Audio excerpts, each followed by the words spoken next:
프레스토 SQL on Everything 논문에 관련한 세미나를 시작하겠습니다. 저는 이 논문의 부제를 제가 어댑티브, 플렉시블, 익스텐시블이라고 정하였는데요. 이 논문을 읽으면서 프레스토는 굉장히 어댑티브하고 플렉시블하고 익스텐시블하다고 생각을 하여서 이러한 부제로 정하였습니다. 프레스토에 대해서 설명해 드리겠습니다. 일단 프레스토 같은 경우에는 디스트리뷰티드 SQL 쿼리 엔진인데요. MPP SQL 쿼리 엔진이라고도 합니다. 이 MPP 같은 경우에는 전체적인 데이터에 대해서 미리 분석을 하고 이러한 분석 정보를 통해서 효율적으로 데이터를 가져오는 엔진을 뜻하는데요. 일단은 2012년에 페이스북에서 이 프로젝트를 시작을 하였고 2013년에 오픈소스로 변환을 하였습니다. 이 프레스토의 기능은 이제 NC SQL 인터페이스를 이용을 해서 여러 스토리지, 하둡, RDBMS, NoSQL, 카프카와 같은 스트리밍 프로세싱 시스템에도 쿼리를 할 수 있습니다. 그래서 이제 SQL을 통해서 쿼리를 할 수 있다는 것이 장점이고요. 이러한 데이터베이스 엔진이 HTTP API를 JDBC 서포트를 통해서 RESTful API로 접근을 할 수 있다는 것도 장점입니다. 또한 여러 가지 BI 툴을 이용해서도 데이터를 받아볼 수 있습니다. 가령 뭐 테이블로나 뭐 이런 것들을 가지고 데이터를 받아볼 수 있고요. 여러 가지 커넥터 플러그인을 통하여서 여러 스토리지에 한 번에 많은 스토리지를 연결을 할 수 있습니다. 따라서 이 프레스토를 이용을 하게 되면은 그 안에 여러 워커들이 생성이 되기 때문에 리소스 매니지먼트가 필요하고 스케줄링이 필요합니다. 일단은 프레스토는 어떤 문제를 해결했는지 확인해 보겠습니다.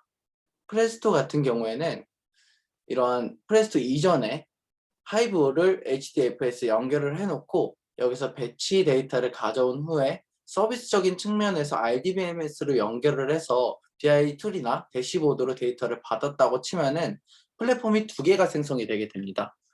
배치 애널리시스 플랫폼이랑 비주얼라이제이션 플랫폼이 생성이 되게 되는데요. 이 문제는 이 두 가지의 플랫폼을 관리해야 된다는 것, 그리고 이 RDBMS는 레스 스케일업을 한다는 것, 그리고 이 RDBMS가 있음으로써 추가적인 비용이 나간다는 것이 이제 문제가 되고요. 라이브 데이터에 대해서도 쿼리할 수 없다는 것이 문제가 됩니다. 그런데 이 프레스토는 이런 네 가지 문제를 해결을 하였습니다. 프레스토를 이용한 아키텍처를 보여드리겠습니다. 이 프레스토 같은 경우에는 HDFS에서 배치 ETL을 가져오고 RDBMS에서 쿼리를 할 수 있습니다. 그리고 이 프레스토는 대시보드나 태블러와 같은 BI 툴의 인터랙티브 쿼리가 가능하게 만들어 놓았습니다. 그래서 플러그인 메커니즘을 통해서 SQL을 어떤 데이터셋에서도 적용할 수 있게끔 만들어 놓았고 그들은 ORC나 파크엣 아니면 조금 더 성능이 좋아지는 전용적인 파일 포맷을 이용을 하고 있습니다. 이걸 통해서 큰 빅데이터나 아니면 빠른 로우 레이턴시를 지향하는 서비스에 있어서 압축 데이터를 제공함으로써 좀 더 빠른 프로세싱이 가능합니다. 또한 아까 보여드린 배치 어널리시스 플랫폼과 비주얼라이제이션 플랫폼을 하나로 프레스토로 합침으로써 하나의 인프라만 관리하면 되는 그런 장점을 가지고 있습니다. 따라서 이러한 프레스토를 사용하면서 A/B 테스팅, 배치 ETL, 인터랙티브 어널리시스, 디벨로퍼 어드버타이저 어널리틱스를 여러 가지 유즈 케이스를 사용하면서 프레스토를 이용할 수 있습니다. 프레스토 아키텍처에 대해서 설명해 드리겠습니다. 일단은 코디네이터와 엔게이 워커와 커넥터 플러그인으로 이루어져 있는데요.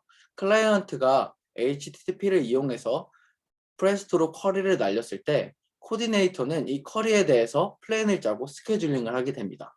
이 과정 안에서 커넥터에 스토리지의 메타데이터를 물어보게 되는데요. 이 메타데이터 안에는 피지컬 데이터 레이아웃과 데이터 인덱스나 이런 것들을 받아오게 됩니다.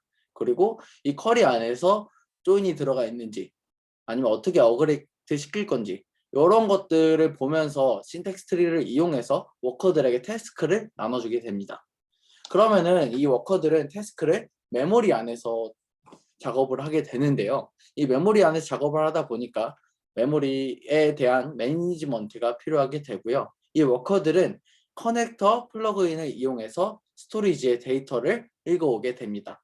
여기서 전체적인 데이터를 한 번에 읽어오는 것이 아니라 스몰 배치를 계속 읽어올 때마다 처리를 함으로써 리스폰스 타임과 워커의 일하는 타임을 디커플링 시키는 구조를 가지고 있고요.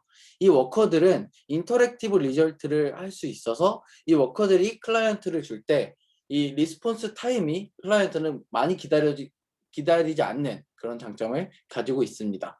워커들끼리의 중간 과정의 결과는 롱폴링이라는 방식을 이용을 해서 이런 큰 데이터들을 서로 공유를 할 때 생기는 네트워크 레이턴시를 최소화시켰습니다. 그래서 시스템 디자인을 보여드리겠습니다. 일단 클라이언트 인터페이스 같은 경우에는 RESTful HTTP API를 이용해서 이제 클라이언트와 소통을 할 수 있게끔 만들어 놓았고요. 또한 BI 툴이랑도 서로 연결시킬 수 있도록 연결을 해 놓았습니다. SQL 파싱 같은 경우에는 ANTLR 베이스드 파서를 이용해서 SQL을 신텍스 트리로 파싱을 하고요. 이 SQL을 어떻게 처리를 할 것인가 플래닝을 할 때는 신텍스 트리를 이용하게 되는데요. 첫 번째 피규어를 보시면 스캔, 필터, 스캔 그 이후에 레프트 조인을 하고 어그리게이트를 하는 이런 식의 방식을 사용을 하고 있습니다. 조금 더 자세히 설명해 드리자면 코디네이터가 그 태스크를 나누게 되는데요. 만약에 쿼리가 조인이나 어그리게이트를 가진 경우, 특히나 HDFS나 RDBMS에서 조인 문이 생기고 몽고DB에서 어그리게이트가 생겨서 서로 같이 조인을 해야 되는 경우, 임의론적인 인덱스를 몽고DB가 가지고 있고 그 임의론적인 인덱스를 합쳐야 되는 경우에 워커를 여러 개를 생성을 하게 됩니다. 코디네이터는 하이브를 읽어오는 스캐닝 하이브 데이터 소스를 읽어오는 워커를 생성하게 되고요. 몽고 데이터를 다루는 워커를 생성하게 됩니다. 그래서 여기서 이제 프로버 사이드로 데이터를 읽어와서 그 임의론적인 인덱스를 가져오게 되고요. 빌더 워커를 생성을 해서 그 데이터들을 조인을 하게 되는데 여기서 이제 같은 데이터들을 삭제함으로써 조인에 필요한 그런 리소스를 좀 많이 줄여주는 효율적으로 해주는 역할을 해주는 플래닝을 하게 됩니다. 그래서 이제 아웃풋을 보내주는 워커까지 플래닝을 하게 되는 것이죠. 만약에 이 쿼리에 대해서 플래닝을 할 때 어떻게 그러면 이제 쿼리 성능을 어떻게 올리느냐를 보여드리겠습니다. 일단은 코디네이터가 커넥터를 이용해서 피지컬 데이터 레이아웃을 받아오게 됩니다. 그래서 이 피지컬 데이터를 레이아웃을 보고 이 셔플 서로 이 스테이지 오른쪽에 피규어를 보시면 스테이지마다 셔플을 공유하게 되는데요. 이 셔플의 수를 줄임으로써 네트워크 레이턴시를 줄이게 됩니다. 그래서 데이터 레이아웃을 보고 셔플의 수를 결정하게 되고요. 그리고 프레디케이트 푸시다운을 이용해서 RDBMS에서 웨어절이나 조건절이 들어왔을 때 인디비주얼 샤드 안에서 최대한 그 조건에 맞는 샤드들만 들고 와서 전체적인 데이터 배치를 가져오지 않는 그런 쿼리 오티마이제이션을 이용하게 됩니다. 또한 인터노드 패러렐리즘, 인트라노드 패러렐리즘 이 두 가지 패러렐리즘을 사용을 하게 되는데요. 일단은 인터노드 패러렐리즘 같은 경우에는 하나의 스테이지가 태스크가 하나 이상의 태스크가 분배되게 됩니다. 아까 전에 보여드렸던 쿼리 플래닝 피규어를 보시면 조인 태스크, 테이블 스캔 태스크, 하이브 스캔 태스크, 파일 시스템 태스크 이게 하나의 워커가 가지고 있는 태스크입니다. 그래서 이런 식으로 하나 이상의 태스크가 분배되게 되는데요. 이 서로의 그 중간 과정에 있는 메모리들이 셔플이라고 불리는데 이것들이 이제 메모리에 저장이 되어서 서로 교환이 되게 됩니다. 그리고 이 셔플은 서로 이제 노드들 사이에 통과되는 데이터이기 때문에 레이턴시를 증가시키고 버퍼 메모리를 사용하고 CPU 오버헤드를 발생을 시키게 되지만 이거에 대한 장점은 일단은 아까 말씀드린 것처럼 코-로케이티드 조인 스트레이티지를 사용을 할 수 있습니다. 그래서 이런 반복적인 데이터나 뭐 리소스를 인텐시브하게 사용이 되는 셔플 같은 경우에는 제거를 해주는 장점이 있고요. 이거 같은 경우에는 라지 조인을 사용하는 A/B 테스팅 같은 유즈 케이스에서 굉장히 효율적인 모습을 보여주고 있습니다. 또한 인덱스 네스티드 루프 조인을 사용을 하여서 인터랙티브 어널리틱스 같은 굉장히 조건이 많이 필요한 쿼리에서도 효율성을 보이고 있고요. 그 피지컬 데이터 레이아웃을 통해서 필요한 셔플들의 수를 줄이거나 이런 셔플들을 줄이게 되면서 어떠한 많은 자원들을 사용을 하게 되는데, 이거에 대해서 그 셔플 네트워크 레이턴시를 줄이기 위해서 그리들리하게 굉장히 많은 것들을 하나의 노드에 넣음으로써 이제 그런 효율을 보여주게 됩니다. 이거 좀 반대되는 개념인 인트라 노드 패럴리즘이 있습니다. 이거 같은 경우에는 하나의 태스크를 하나의 노드가 스레드를 이용해서 담당을 하게 되는데요. 이거 같은 경우에는 이 워커들이 하나의 워커들이 이런 태스크들을 다 가져가게 된다고 치면은, 이거 같은 경우에는 하나의 노드 안에서 스레드를 이용해서 처리를 하는 방식입니다. 그래서 만약에 그 리틀 레이턴시가 필요한 작업들이 그게 좀 더 중시한 작업이라면 인터노드 패러럴리즘과는 보다는 조금 더 효율적이라고 볼 수 있습니다.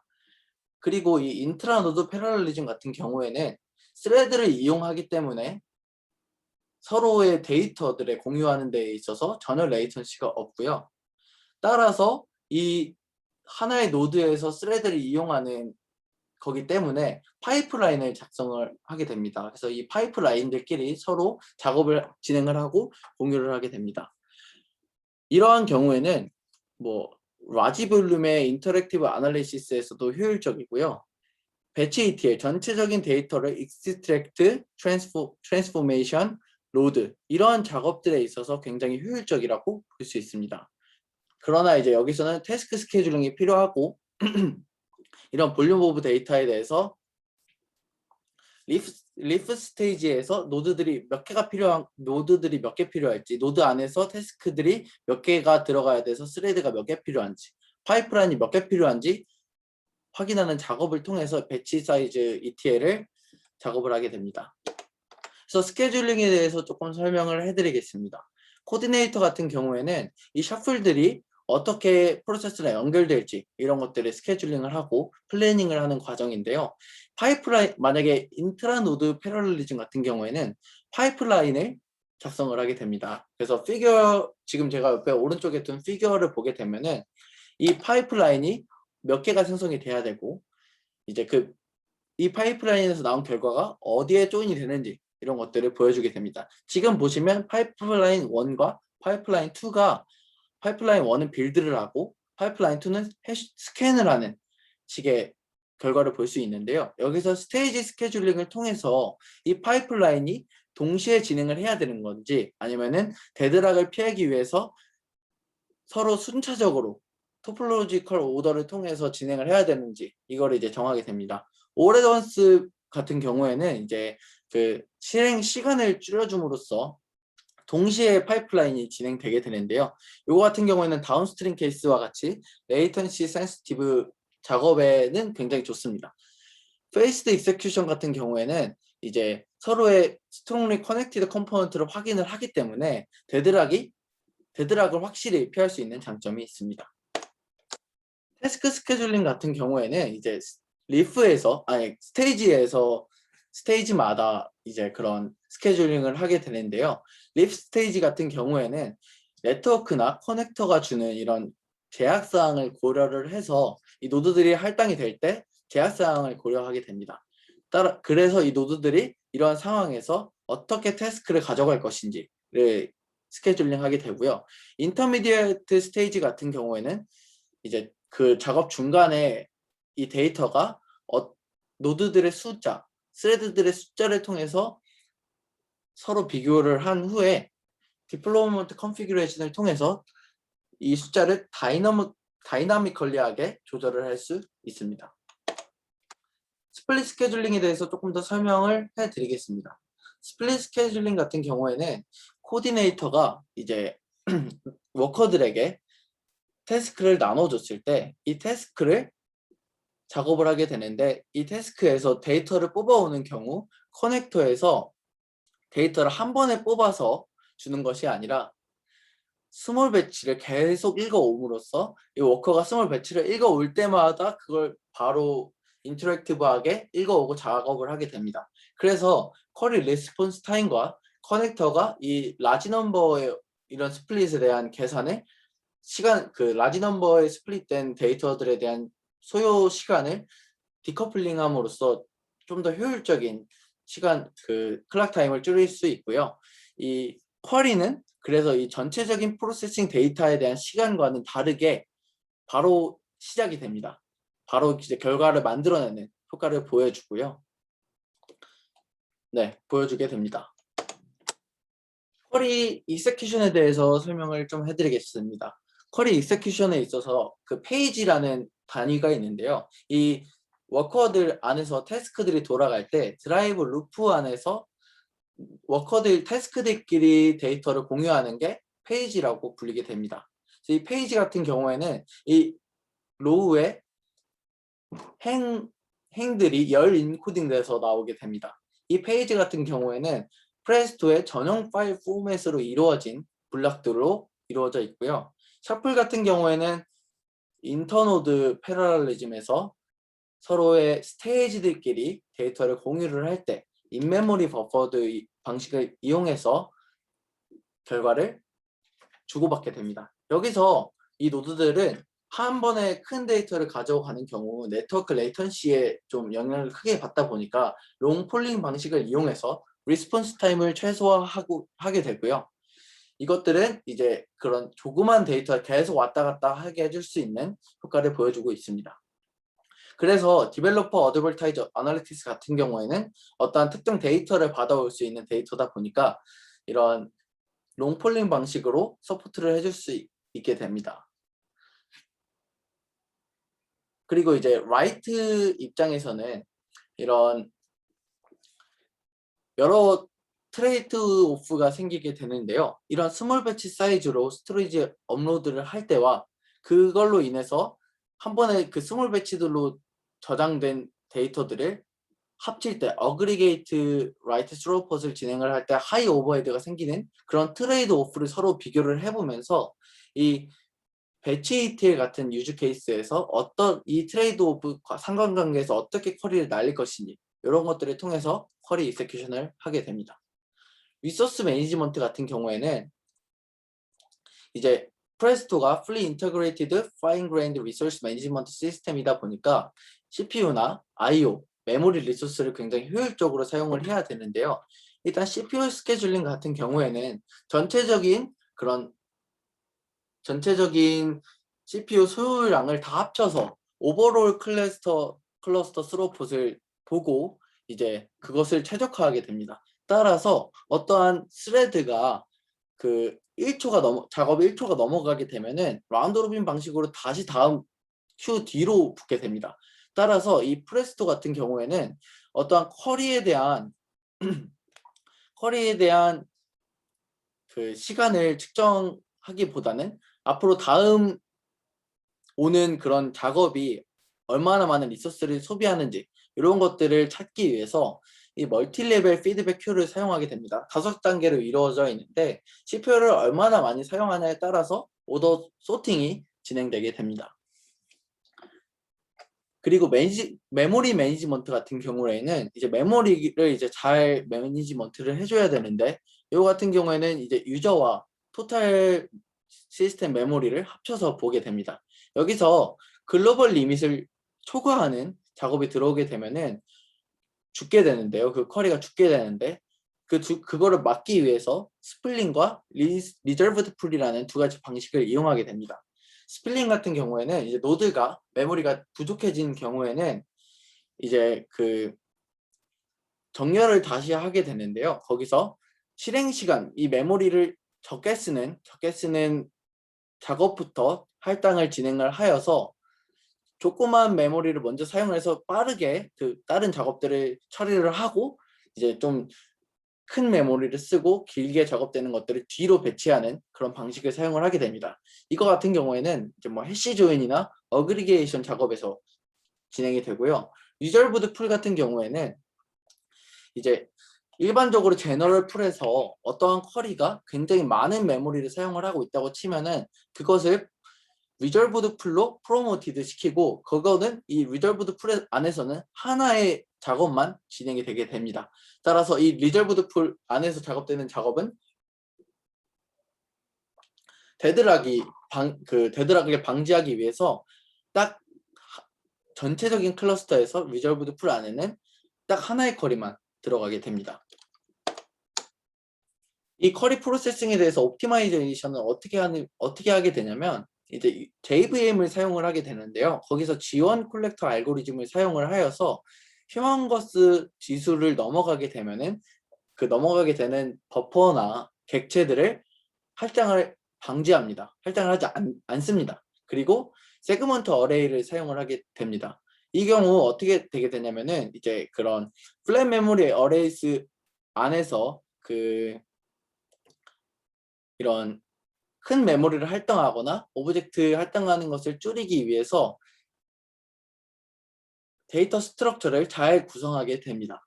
또한 이 코드 제너레이션 같은 경우에는 JVM 바이트 코드를 이용하게 되는데요.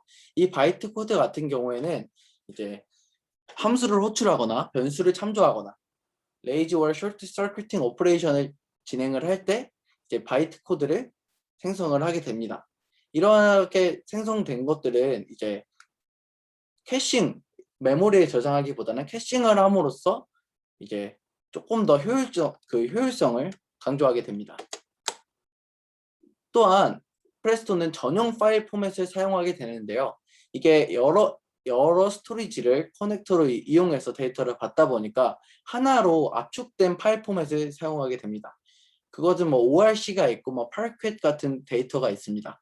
이거 같은 경우에 이제 아까 말씀드린 페이지 안에서 우측 위에 피규어를 보시면 이런 식으로 전용 파일 포맷이 저장되게 되는데요. 여기서 딕셔너리를 이용하게 됩니다. 그래서 딕셔너리를 압축해서 이 페이지에 넣고 페이지를 교환하게 됩니다. 이 경우 우측에 두 번째 피규어를 보시게 되면은 S3와 HDFS의 로우 파일 포맷과 ORC와 파르큿 등으로 변환된 쿼리 지원 시간을 보게 되면은 그냥 눈으로만 봐도 3배 정도 차이가 나는 것을 확인할 수 있습니다. 또한 레이지 데이터 로딩을 이용해서 이 압축 파일 포맷 같은 경우에는 필요한 데이터만 일단 가져오게 되고, 잘 사용하지 않는 컬럼에 대해서는 그냥 압축시킨 상태로 내두게 됩니다. 이렇게 되면 좀 더 더욱더 효율성이 올라가게 되겠죠. 그리고 이제 아까 말씀드린 것처럼 이런 압축 데이터를 어떻게 실행시키느냐에 대해서는 이제 딕셔너리 분략을 보고 데이터 참조를 하게 되는데요. 이 딕셔너리가 어떤 가지고 있는 데이터에 대해서 인덱스를 가지고 있을 수도 있고, 그거에 대해서 어떤 데이터를 가지고 있는지 설명을 하게 됩니다. 이 프레스토의 퍼포먼스에 대해서 설명을 해드리겠습니다. 일단 어댑티비티에 대해서 실험을 할 때 디벨로퍼 어드버타이저 어널리틱스, A/B 테스팅, 인터랙티브 어널리틱스, 배치 ETL 4가지 작업을 실험을 해 보았는데요. 이 경우 같은 경우에는 이제 랩터라는 커넥터를 통해서 HDFS에 연결한 작업과 그냥 로우한 하이브와 HDFS를 그거를 이제 실험을 해 보았는데, 테이블과 컬럼을 이제 스탯을 한 경우와 안 한 경우까지 해서 3가지를 실험을 해 보았습니다. 그래서 여기 우측에 피규어를 보시게 되면은 랩터가 굉장히 로우 레이턴시 대시보드를 기능을 지원하기 때문에 실행 시간이 최소 랩터가 가장 짧은 실행 시간을 보여주게 됩니다. 그래서 보시게 되면은 굉장히 많은 경우에서 랩터가 빠른 실행 속도를 보여주고 있습니다. 또한 플렉시빌리티에 대해서 설명을 해드리겠습니다. 그래서 이 프레스토 같은 경우에는 이제 커넥터 API를 통해서 이제 데이터를 받아오고 그 셔플을 서로 스테이지에서 바꿔주는 셔플을 로우 레이턴시로 서로 전달할 수 있게끔 만들어 주는데요. 이런 큰 데이터임에도 불구하고 이 하단의 피규어가 보여주는 결과는 실제적인 프로덕션 레벨에서 진행되는 것들을 이제 트래킹 해가지고 가져온 결과입니다. 그래서 여기서 보시면은 이 several hour 동안 뭐 여러 분석과 A/B 테스팅, 뭐 인터랙티브 애널리틱스, 배치 ETL 이 네 가지 작업들이 보시면은 5시간 안쪽으로 다 끊긴다는 것을 확인할 수 있고요. 특히나 뭐 디벨롭먼트 어드버타이즈 어널리틱스 같은 경우에는 16초와 4초 사이에서 모든 결과가 다 끊기고 인터랙티브 어널리틱스 같은 경우에는 4분 미만으로 다 끊기는 것을 확인할 수 있습니다. 그래서 이 경우 같은 경우는 이제 100% 성공한 결과들로 가져온 건데 굉장히 빠른 시간 안에 모든 결과들을 다 확인할 수 있다라고 보시면 됩니다. 리소스 매니지먼트 같은 경우에는 일단은 프레스토는 굉장히 CPU와 메모리를 효율적으로 사용을 해야 되는데요. 보시면은 밑에 갈색 하단의 그래프는 쿼리가 몇 개 돌아가는지를 이제 보여주는 겁니다. 그래서 최대 많은 숫자가 44개의 쿼리가, 그리고 이제 가장 작은 숫자는 8개의 쿼리가 돌아가는 작업 환경 내에서 CPU는 90%대를 유지하였는데요. 이 경우에 이제 44개의 쿼리가 돌아가는 경우에는 스케줄링을 어떻게 주고, 가령 이제 1초 넘어가면은 바로 넘어가는 그런 식의 CPU 사용량 플래닝을 통해서 90%를 유지를 하였고, 8개를 사용을 하였을 때는 좀 더 인텐시브하게 작업을 함으로써 90%를 유지를 하였습니다. 그 결과로 이제 제가 느끼기에 프레스토는 이제 느끼기에 좋은 점을 뽑아봤는데요. 일단은 오픈소스 MPP SQL 쿼리 엔진으로 이제 하이 퍼포먼스를 보여주는 SQL 프로세싱을 해주는 엔진이라고 생각이 들었습니다. 보여드린 4가지 경우, 이런 다양한 유즈 케이스 안에서도 하이 퍼포먼스를 보여주는 쿼리 엔진이라는 것이고요. 또한 여러 가지 리치 플러그인을 통해서 커넥터 API를 이용해서 여러 데이터 스토리지에 접근할 수 있는 장점이 있습니다. 또한 뭐 아파치의 스파크나 이런 거나 뭐 임팔라 같은 경우에는 그들의 서비스 내에서 SQL을 적거나 그들의 서비스 내에서 데이터를 확인해야 되는 반면 엔드 투 엔드 파이프라이닝과 이런 API를 제공해 줌으로써 클라이언트와 쉽게 연결을 할 수 있다는 장점도 있었습니다. 또한 이러한 전용적인 파일 포맷과 데이터 셔플을 굉장히 로우 레이턴시로 전달할 수 있는 구조를 만들어 놓음으로써 그러한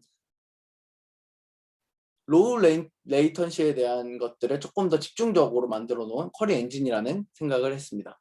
어댑티브 관점에서는 이제 여러 가지 커넥터의 기능을 통해서 실행의 빠른 속도를 늘렸다는 것이 좋은 점 같고요. 이 프레스토가 어떻게 병렬 처리를 할 것인지, 네트워크는 어떻게 진행을 할 것인지, 뭐 롱플링이나 이런 방식 어떻게 진행을 할 것인지, 어떻게 오퍼레이터들이 상속받을 것인지, 어떻게 진행이 될 것인지, 또한 스케줄링을 어떻게 할 것인지, 이게 자동으로 조정을 해주다 보니까 이 프레스토를 깔게 되면 여러 DB나 이런 것들에 대해서 쿼리 익스큐션을 어떻게 조절할 것인지에 대한 그런 기능들을 제공을 하는 것이 좋고, 또 이제 랩터나 이런 것들을 이용을 해서 이 쿼리를 할 때 여러 릴레이션 데이터, NoSQL 데이터, 뭐 이제 카프카 같은 스트리밍 프로세싱 시스템들을 한 번에 조인할 수 있다는 것이 굉장히 좋은 장점이라고 느꼈습니다. 오버헤드가 적게 할 수 있다는 것은 굉장히 좋은 장점이라고 생각을 하였습니다. 그래서 아까 보셨다시피 그 쿼리 플래닝 쪽으로 다시 돌아가 보자면, 이 쿼리 플래닝 우측 하단에 보시면은 몽고DB와 HDFS를 조인을 할 수도 있는 거고요. 포스트그레에서 서비스적으로 어떤 데이터들이 가지고 있고, A/B 테스팅 같은 경우에 만약에 어떤 고객사의 정보를 RDBMS에 저장을 해두고 고객사의 로그 데이터를 몽고DB로 저장했을 경우 이민족인 인덱스가 몽고DB에 저장이 되게 되는데, 이러한 것들을 쉽게 어그리게이트하고 조인할 수 있다는 것은 굉장히 좋은 장점이라고 생각을 했습니다. 특히나 요즘 시대에 이러한 그 RDBMS와 NoSQL을 같이 쓰는 서비스들이 많이 생겨나고 있는데요. 이러한 것들을 한 번에 처리할 수 있다는 것은 굉장히 좋은 장점이라고 생각을 했습니다. 또한 이제 그 NoSQL 같은 경우에 배치 ETL 작업에서 이 인트라노드 작업 패러럴리즘을 이용을 하게 된다면 이 배치 ETL도 굉장히 빠른 속도로 처리할 수 있지 않을까라는 생각을 하였습니다. 그래서 이 프레스토를 이용해서 두 가지 연구 방향을 조금 생각을 해볼 수 있는데요. 첫 번째 연구 방향은 프레스토를 이용을 해서 이 몽고DB와 포스트그레를 결합하는 RDBMS와 NoSQL을 서로 결합해서 이 성능 평가를 측정하는 이런 것들을 같이 한번 해볼 수 있는 좋은 실험이 될 수 있는 툴이 될 수 있을 것 같고요. 두 번째로는 이제 큰 데이터를 가지고 이 어그리게이션에 대해서 알고리즘을 해주는 이런 그 스케줄링이나 인트라 노드 패러럴리즘 같은 경우에 그 하나의 배치 이틀을 어떻게 하면 효율적으로 가져올 수 있는지 이런 것들에 대해서도 이 프레스토가 접근하는 방식을 차용을 하여서 연구를 진행하면 조금 더 좋은 성과가 나올 수 있을 것이라 예상이 됩니다. 다시 말하면 이제 프레스토 같은 경우에는 이제 싱글 SQL 시스템입니다. 이런 멀티플 커먼 어널리틱 유즈 케이스에 대해서 싱글 SQL 시스템으로 여러 가지 작업을 할 수 있고요. 이 싱글 SQL 시스템은 여러 멀티플 스토리지 시스템과 같이 연결을 해서 작업을 할 수 있는 인프라적으로서도 굉장히 효율적으로 진행할 수 있는 툴이라고 생각이 듭니다. 네, 이상으로 프레스토에 대한 전반적인 설명이 들어간 논문에 대한 세미나를 마치겠습니다. 감사합니다.